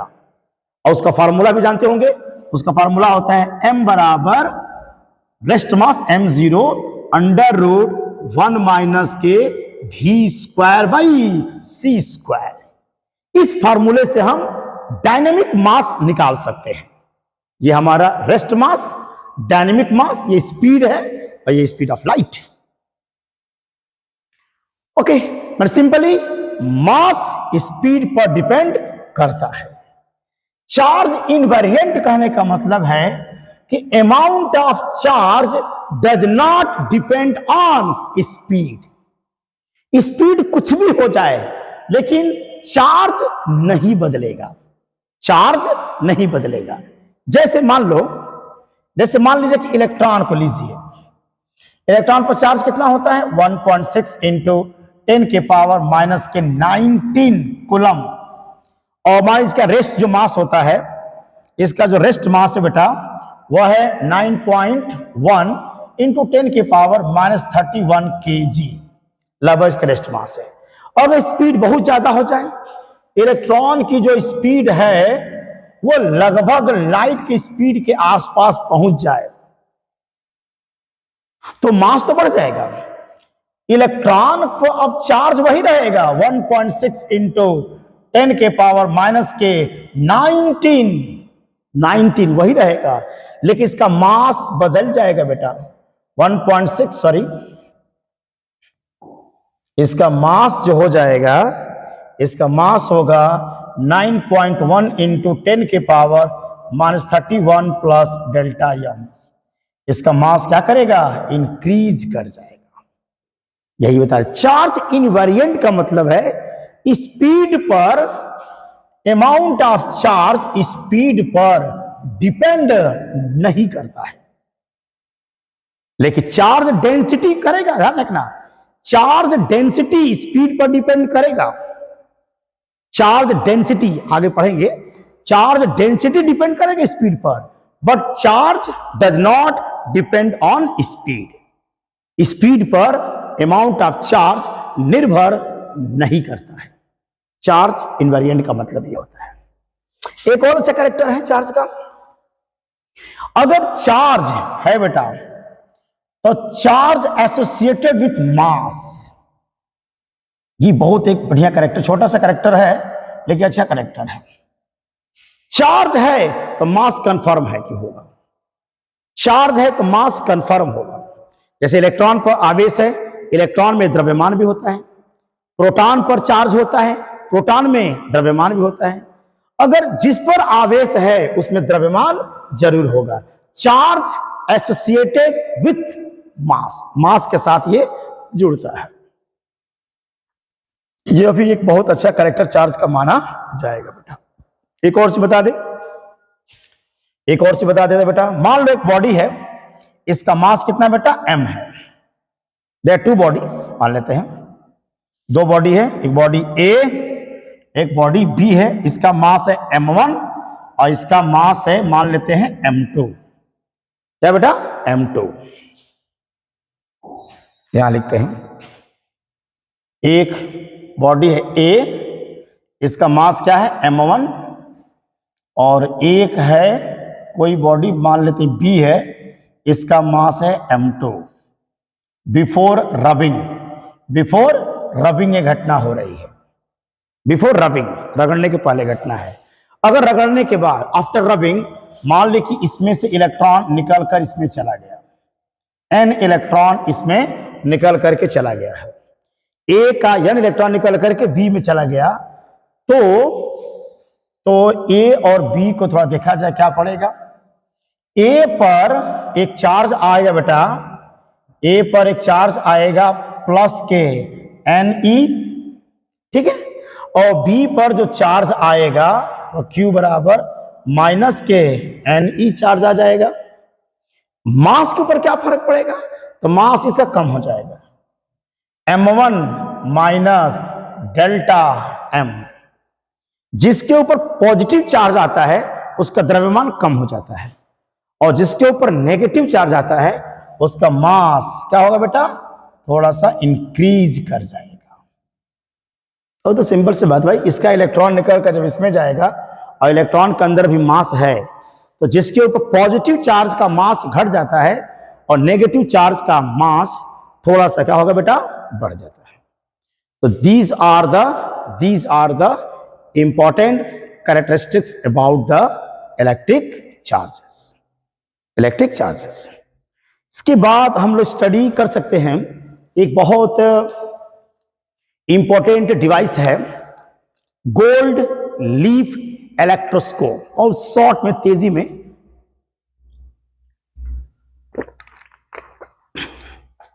उसको चाहते तो पढ़ा देता हूं गोल्ड लीफ इलेक्ट्रोस्कोप के बारे में। गोल्ड लीफ इलेक्ट्रोस्कोप, हिंदी बोलते बेटा उसको स्वर्ण पत्र विद्युत दर्शी, स्वर्ण पत्र विद्युत दर्शी, गोल्ड स्वर्ण पत्र विद्युत दर्शी, गोल्ड लीफ इलेक्ट्रोस्कोप, इलेक्ट्रोस्कोप है ना, इसका शॉर्ट में हम बोलेंगे GLE, gold leaf electroscope. Gold leaf electroscope क्या होता है, okay, what is the meaning of gold leaf electroscope, क्या होता है देखा जाए बेटा। तो गोल्ड लीफ इलेक्ट्रोस्कोप एक ऐसी डिवाइस है, एक ऐसी युक्ति है जिसकी सहायता से हम क्या क्या कर सकते हैं, तीन चीज की जानकारियां हम कर सकते हैं बेटा। By using gold leaf electroscope we can detect the presence of charge, किसी वस्तु पर आवेश है कि आवेश नहीं है, यह हम पता कर सकते हैं, यानी आवेश की उपस्थिति का ज्ञान कर सकते हैं, आवेश की उपस्थिति, आवेश के प्रेजेंस को देखा जा सकता है। मैंने by using gold leaf electroscope we can check either the given body having charge और नॉट, मैंने जो बॉडी है उसके ऊपर आवेश है कि नहीं है ये हम बता सकते हैं इससे। दूसरा एक और काम कर सकता है, गोल्ड लीफ इलेक्ट्रोस्कोप क्या कर सकता है बेटा, नेचर ऑफ चार्ज, आवेश की प्रकृति बता सकता है, आवेश की प्रकृति बता सकता है, यानी नेचर ऑफ चार्ज। क्या होगा बेटा, nature of charge, nature of charge, nature of charge. It means ये बता सकता है मशीन गोल्ड लीफ कि आवेश है कि नहीं है, और अगर आवेश है तो पॉजिटिव चार्ज है कि नेगेटिव चार्ज है, इसको भी डिफाइन ही कर सकता है। और एक सबसे मोस्ट इंपॉर्टेंट तीसरा इसका काम है कि यह जो स्वपत्र विद्युतदर्शी है वह एक रिलेटिव इलेक्ट्रिक पोटेंशियल को डिफाइन कर सकता है। रिलेटिव इलेक्ट्रिक पोटेंशियल को डिफाइन कर सकता है। जैसे मान लो कि दो अगर बॉडी है, मान लो एक बॉडी ए है और एक मान लेते बी है, दोनों पर प्लस है, तो इसका विभव क्या है V1 और इसका विभव क्या है V2। ये विभव V1 V2 को एब्सोल्यूट मेजर नहीं कर सकता है, बस ये बता देगा कि V1 और V2 में बड़ा कौन है ना। जैसे मान लो कि दो लड़के हैं, दो लड़के खड़े हैं, तो हम ये बता सकते हैं कि एक लड़का बड़ा है एक लड़का छोटा है ना। ये नहीं कि 5 फीट का है एक 4 फीट का, नो, बस ये बताएगा एक बड़ा है और एक छोटा है। तो by using gold leaf electroscope we can able to measure the relative electric potential of two charge bodies. दो चार्ज बॉडी का ये रिलेटिव इलेक्ट्रिक पोटेंशियल बता सकता है। कैसे? देखिए एक गुड क्वेश्चन, पहले देखिए बढ़िया क्वेश्चन है, बहुत अच्छा क्वेश्चन, बच्चे से बहुत ज्यादा कंफ्यूजन करते हैं। मान लो बेटा there two body A and B, दो वस्तुएं हैं ए और बी, और मान लो कि ए पर अगर प्लस के 70 कूलाम का आवेश है और बी पर मान लेते हैं बेटा प्लस के 30 कूलाम का आवेश है, दोनों प्लस है। अगर दोनों को जोड़ दिया जाए, अगर ए और बी को किसी कंडक्टिंग वायर से जोड़ दिया जाए, ए और बी को अगर एक कंडक्टिंग वायर से जोड़ दिया जाए, तो बताना है आपको कि विद्युत धारा का प्रवाह होगा, माने विद्युत धारा ए से बी की तरफ जाएगी या विद्युत धारा बी से ए की तरफ जाएगी। थोड़ा सा आप वीडियो को पॉज करके 2 मिनट सोच के इसका आंसर आप दीजिए कि 70 कूलाम का एक चार्ज एक बॉडी पर, एक बॉडी पर 30 कूलाम का चार्ज है, दोनों प्लस है, विद्युत धारा का प्रवाह किधर होगा, ए से बी या बी से ए। विद्युत धारा या चार्ज का फ्लो का चाहिए, चार्ज फ्लो करेगा ए से बी की तरफ या बी से ए की तरफ, किधर चार्ज फ्लो करेगा, किधर चार्ज फ्लो करेगा, आवेश का प्रवाह किधर होगा या इलेक्ट्रॉनों का प्रवाह किधर होगा, ए से बी की तरफ जाएगा बी से ए की तरफ आएगा।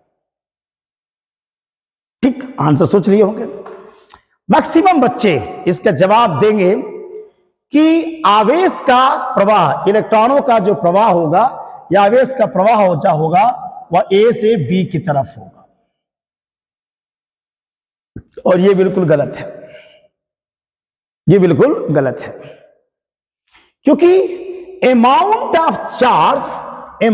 ऑफ चार्ज ये रिस्पॉन्सिबल नहीं है ये डिसाइड करने के लिए कि आवेश का प्रवाह, विद्युत धारा का प्रवाह किधर होगा।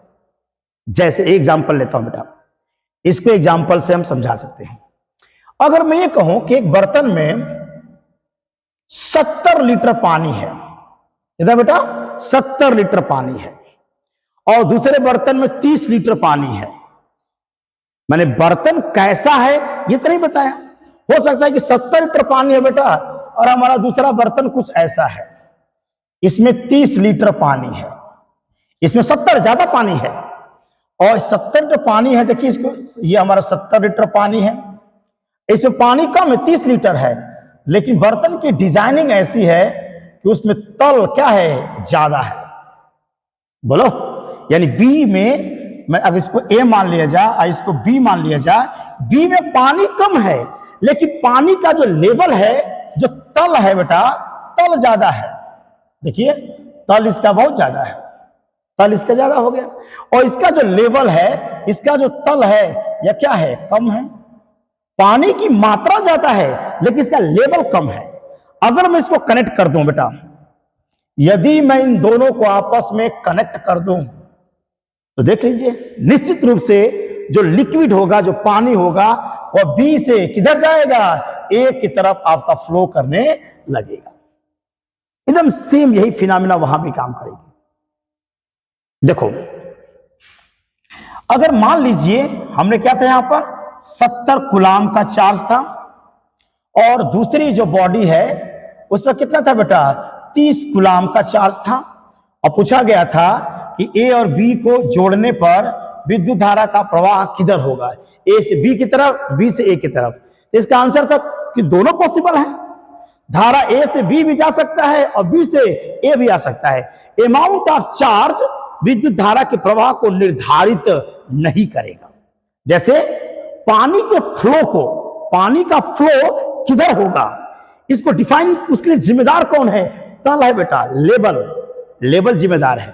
एक बहुत अच्छी चीज बता दें, देखो इस तरीके से किसी भी कंटेनर में, किसी भी कंटेनर में जो अमाउंट ऑफ लिक्विड है, द्रव की मात्रा, द्रव की मात्रा, ध्यान देना, और इसमें एक है बेटा, एक है बेटा द्रव का तल, द्रव का तल, लेवल, क्या हो गया, लेवल। ये बहुत एक अच्छी चीज है, बहुत अच्छे क्वेश्चन का जवाब दे सकते हैं। द्रव, किसी बर्तन में द्रव की जो मात्रा होती है, this is equivalent, this is equivalent amount of charge, माने समझो कि आवेश है, समझो क्या है बेटा, आवेश के समतुल्य है। किसी बर्तन में द्रव की मात्रा, किसी बर्तन में द्रव की मात्रा किसी दिए गए वस्तु के आवेश के समतुल्य होती है। और जो लेवल है बेटा, जो लेवल देख रहे हो, यही है पोटेंशियल, इसको हम बोलेंगे वैद्युत विभव कहेंगे, इलेक्ट्रिक पोटेंशियल कहा जाएगा। अच्छा देखना जरा, जैसे बर्तन में पानी है ना बेटा, अगर इसमें और पानी में डाल दूं, मैं इसे और द्रव अगर डाल दूं, और द्रव डाल दूं, तो लेवल क्या होगा, बढ़ने लगेगा, लेवल क्या होगा, बढ़ने लगेगा। इसका मीनिंग अगर मैं इसी को अगर इलेक्ट्रोस्टैटिक्स में डिफाइन कर दूं मैं, तो क्या होगा बेटा, Q is directly proportional to V, आएगा ना। जिस प्रकार किसी बर्तन में और द्रव मिलाओगे, पानी की मात्रा बढ़ाओगे तो तल बढ़ेगा, वैसे ही अगर किसी पदार्थ को ज्यादा से ज्यादा आवेश दिया जाए तो उसका इलेक्ट्रिक पोटेंशियल भी क्या होता है, बढ़ने लगता है। वो सब आगे जब हम पढ़ेंगे कैपेसिटर, जब हम पढ़ेंगे कैपेसिटर तो मैं इसको डिफाइन करूंगा, उसका मीनिंग क्या होता है बेटा, कैपेसिटर के बारे में डिफाइन हम लोग कर सकते हैं। चलिए, तो हम लोग पढ़ रहे थे gold leaf electroscope. It is an electrical device which is used to measure the presence of electric charge. ये बता सकता है कि प्रेजेंस ऑफ चार्ज, चार्ज है कि नहीं है, बता सकता है। दूसरा, by using this device we can also find the nature of charge, charge है तो पॉजिटिव है कि नेगेटिव है, ये बता सकता है। और तीसरा है, by using this device we can also measure the relative electric potential of two charge bodies. दो चार्ज बॉडीज का मैं रिलेटिव पोटेंशियल डिफाइन कर सकता हूं। ओके, बनाना बड़ा सिंपल है, कैसे बनता है ये, तो इसको बनाने के लिए एक ग्लास, कांच का एक बॉक्स ले लीजिए, ठीक है बेटा, कांच का एक बॉक्स लीजिए, कांच का एक बॉक्स ले लीजिए। चलिए, अब कांच का बॉक्स ले करके क्या करना बेटा, इसमें ले लीजिए एक रॉड, तांबे की एक रॉड ले लीजिए, कॉपर या एल्युमिनियम भी ले सकते हैं, कॉपर बढ़िया है, कॉपर ले लीजिए। और इसके ऊपर लगा दीजिए एक ब्रास कैप, पीतल की टोपी, ब्रास कैप। और सबसे महत्वपूर्ण नीचे सोने की दो पट्टियां, गोल्ड फॉइल। क्या बेटा, gold foil, this is AU and this is AU, gold foil. Aluminium से काम चल जाता है, गोल्ड फॉइल बेहतर होगा। सोना के जानते होंगे, सोना एक ऐसा मेटल है जो हाईएस्ट मैलिएबल है और हाईएस्ट डक्टाइल है। सोना को से सबसे पतला तार बना सकते हैं या सबसे पतली चादर बनाया जा सकता है।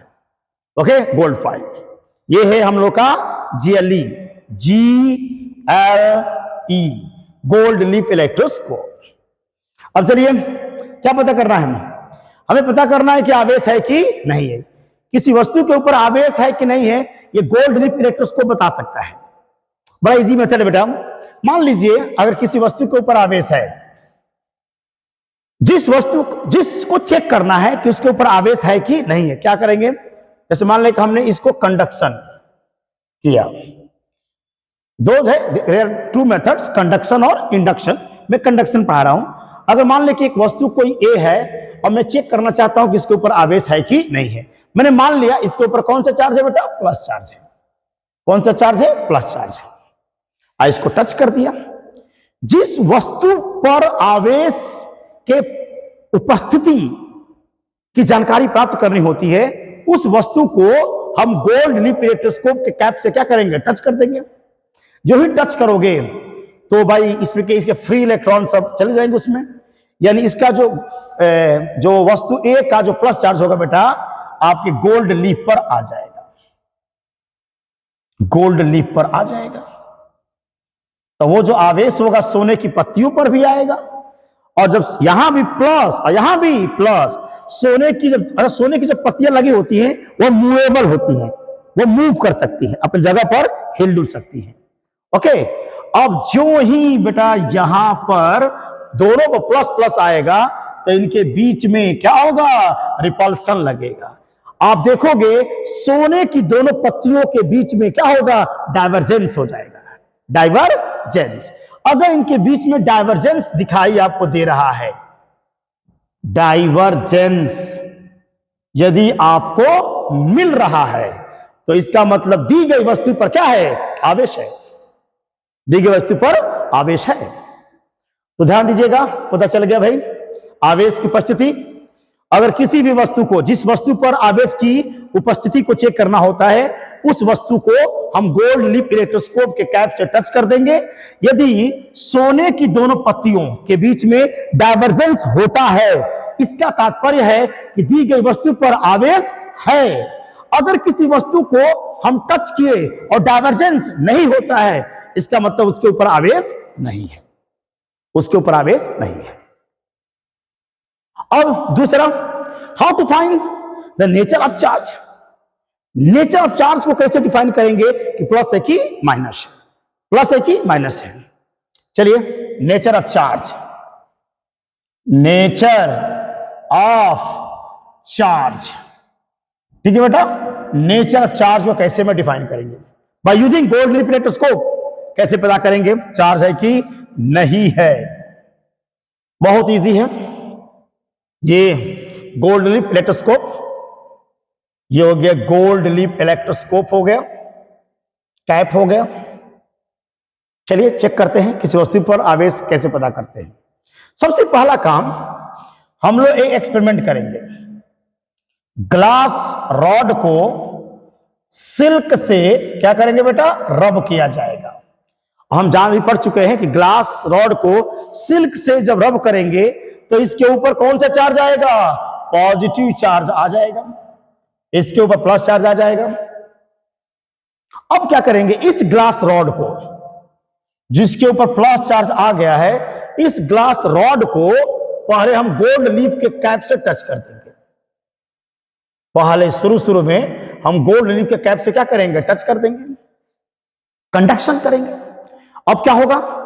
अब सिंपल क्या होगा बेटा? बाय कंडक्शन मेथड से ये पूरा का पूरा जो चार्ज होगा वो गोल्ड लीफ के ऊपर आ जाएगा। यहां पे एक डाइवर्जेंस भी होगा। यानी मैंने क्या किया? सबसे पहले मैं गोल्ड लीफ को ऑलरेडी मैंने पॉजिटिव चार्ज कर दिया है। मैं गोल्ड लीफ को ऑलरेडी मैं इसको पॉजिटिवली चार्ज मैंने कर दिया। गोल्ड लीफ के ऊपर ऑलरेडी प्लस चार्ज है, ये हमको पता है पहले ही से। ये हमको पहले से पता है कि गोल्ड लीफ पर ऑलरेडी प्लस चार्ज है। अब एक वस्तु है अननोन, एक अननोन वस्तु है कोई, ठीक है बेटा। एक कोई अननोन ऑब्जेक्ट है।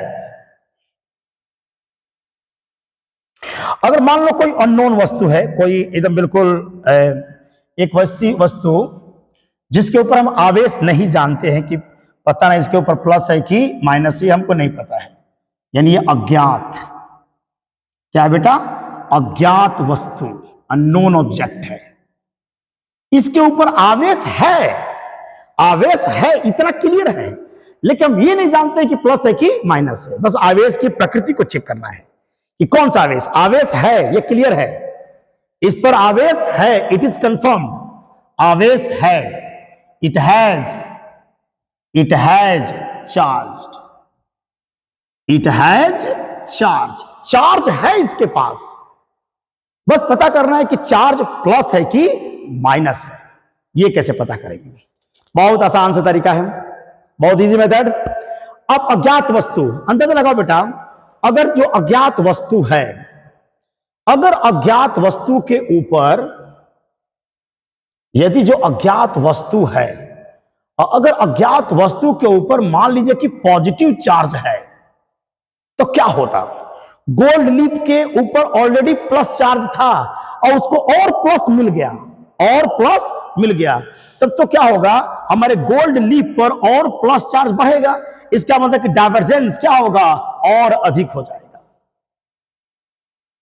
अगर किसी भी गोल्ड लीफ इलेक्ट्रोस्कोप को पहले ही से पॉजिटिव चार्ज मैंने दे रखा है और किसी अननोन, किसी अज्ञात आवेशित वस्तु को यदि हम गोल्ड लीफ से मैंने कैप से टच किया और अगर डाइवर्जेंस और ज्यादा हो गया, डाइवर्जेंस पहले से और बढ़ गया, इसका मतलब कि दी गई अज्ञात वस्तु पर पॉजिटिव चार्ज है, दी गई अज्ञात वस्तु पर पॉजिटिव चार्ज है।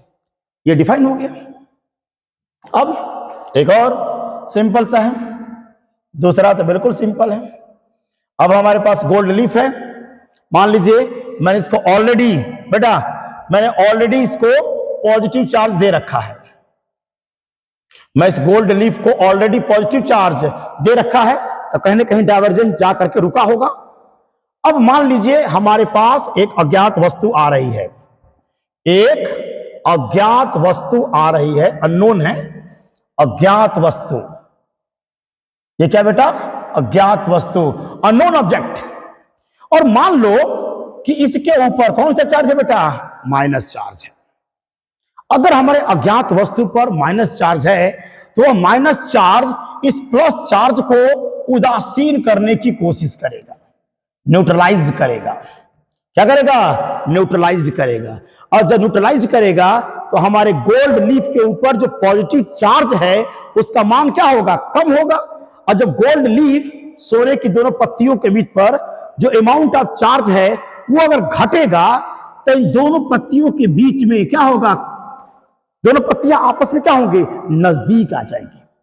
दोनों पत्तियों में क्या होगा, दोनों पत्तियां आपस में पास पास आने लगेंगी, कम्स क्लोजर। इसका अगर कम्स क्लोजर, इसका मतलब कि दी गई वस्तु पर नेगेटिव चार्ज कंफर्म है, नेगेटिव चार्ज कंफर्म है। तो किसी गोल्ड लीफ को ऑलरेडी पॉजिटिवली चार्ज कर दीजिए, किसी वस्तु से टच करने पर यदि क्या होता है, पत्तियों, दोनों पत्तियों के बीच में क्या होता है, कॉन्ट्रैक्शन होता है, मन दोनों पत्तियां पास पास आती हैं, माने माइनस चार्ज है, पत्तियां दूर दूर जाती हैं, यानी कि पॉजिटिव चार्ज है। अब तीसरा, how we can able to find the relative electric potential of two charge body. मान लें कि दो चार्ज बॉडी है, ए और ये क्या है, बी, ए और बी, दोनों पर चार्ज है बेटा, दोनों पर चार्ज है, दोनों पर प्लस है। मान लीजिए इस पर भी प्लस चार्ज है, इस पर भी प्लस चार्ज है और इस पर भी प्लस चार्ज है, इस पर भी प्लस चार्ज है। ठीक है, चार्ज है, लेकिन हमको ये नहीं पता किसका पोटेंशियल ज्यादा है। इलेक्ट्रिक पोटेंशियल, इलेक्ट्रिक पोटेंशियल जिम्मेदार होता है to decide the flow of current को, जिम्मेदार होगा। अब क्या करेंगे, बहुत इजी है बेटा, बहुत इजी तरीका। कैसे पता करेंगे किसका पोटेंशियल ज्यादा है? तो हम क्या करेंगे, पहले चार्ज वाली वस्तु को, पहली चार्ज वस्तु को गोल्ड लीफ से क्या करेंगे बेटा, टच कर दिया जाएगा है? और टच करेंगे, जो ही टच करेंगे तो इसके ऊपर चार्ज कौन सा आएगा, प्लस चार्ज आएगा। इसके ऊपर चार्ज कौन सा आएगा बेटा, प्लस। और जो ही प्लस चार्ज आएगा बेटा तो उस प्लस चार्ज आने की वजह से इन दोनों पत्तियों के बीच में एक डाइवर्जेंस होगा।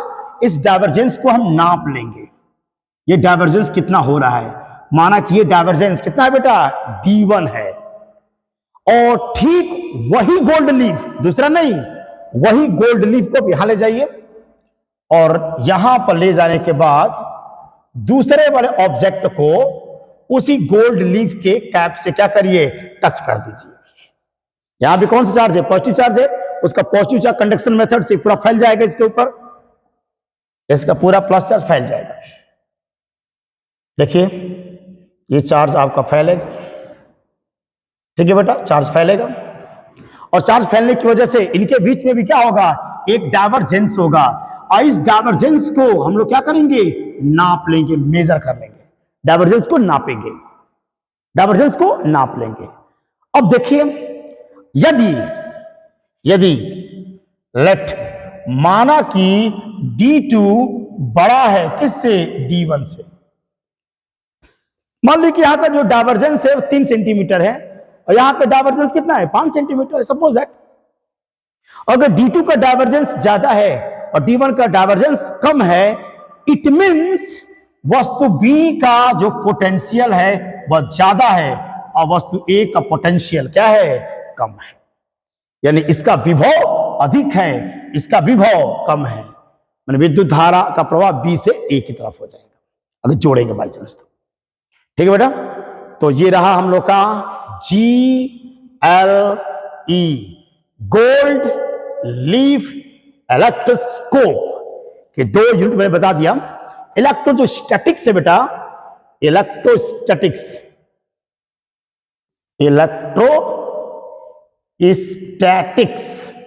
हम लोग पढ़ रहे थे। इलेक्ट्रोस्टैटिक्स का पहला जो टॉपिक, हम लोग 2 टॉपिक पढ़ लिए। एक्चुअली केस में क्या क्या पढ़ लिए, चार्ज क्या होता है, चार्ज की डिफिनेशन, प्रॉपर्टीज ऑफ चार्ज, और पढ़ चुके हैं गोल्ड लीफ इलेक्ट्रोस्कोप। इसको भी समझ लेते हैं, जो यूनिट है इलेक्ट्रोस्टैटिक्स का मतलब क्या होता है तो जान ले। इसके अंतर्गत हमको क्या पढ़ना है बेटा, क्या पढ़ना होता है। चैप्टर जो यूनिट है, अब उसको समझा देता हूं मैं। इलेक्ट्रोस्टैटिक्स, इलेक्ट्रोस्टैटिक्स शब्द का मतलब क्या होता है, स्थिर वैद्युतिकी, 2 शब्दों से मिलकर बना है, कंफर्म है। इलेक्ट्रो क्या होगा बेटा, इलेक्ट्रो, और एक होगा स्टैटिक, क्या होगा, static. Electro means electron, electron means charge particle, क्या होगा बेटा, चार्ज पार्टिकल। और स्टैटिक का मतलब होगा रेस्ट, क्या हो गया, विराम। यानी इलेक्ट्रोस्टैटिक्स फिजिक्स की एक ऐसी ब्रांच है जिसमें यह स्टडी किया जाएगा कि जब भी कोई चार्ज पार्टिकल अगर रेस्ट में है, कोई चार्ज पार्टिकल रेस्ट में है, तो इसके क्या इफेक्ट हो सकते हैं, क्या प्रभाव हो सकता है, क्या प्रभाव हो सकता है। अगर कोई भी आवेश विराम में है, विराम में है, तो इसके प्रभाव का स्टडी, इसके इफेक्ट का स्टडी फिजिक्स की जिस ब्रांच में करते हैं उसी का नाम है बेटा इलेक्ट्रोस्टैटिक्स। ये यूनिट हम लोग पढ़ने जा रहे हैं, बहुत अच्छा टॉपिक, बहुत बेहतरीन टॉपिक है इलेक्ट्रोस्टैटिक्स। तो इलेक्ट्रो जो स्टैटिक्स है, कोई भी चार्ज पार्टिकल रेस्ट में है तो उसके क्या क्या प्रभाव हो सकते हैं, क्या क्या इफेक्ट हो सकते हैं, इस चीज का स्टडी फिजिक्स की जिस ब्रांच में करते हैं दैट इज कॉल्ड इलेक्ट्रोस्टैटिक्स। और आप जानते ही हैं कि जब चार्ज विराम में होता है तो क्या डेवलप करता है बेटा, इलेक्ट्रिक फील्ड डेवलप करेगा। इसका मतलब कि इस यूनिट में हम बेहतर इलेक्ट्रिक फील्ड के बारे में पढ़ेंगे। इलेक्ट्रिक फील्ड की वजह से क्या होगा, इलेक्ट्रिक पोटेंशियल जनरेट हो जाएगा, और जब इलेक्ट्रिक पोटेंशियल जनरेट होगा तो करंट पैदा हो जाएगा। ठीक है, तो इन सब चीजों के प्रभाव को जानने के लिए फिजिक्स की एक यूनिट है जिसको इलेक्ट्रोस्टैटिक्स कहा जाएगा। ठीक है मैडम, थैंक यू। और बाकी स्टडी अगले लेक्चर में हम लोग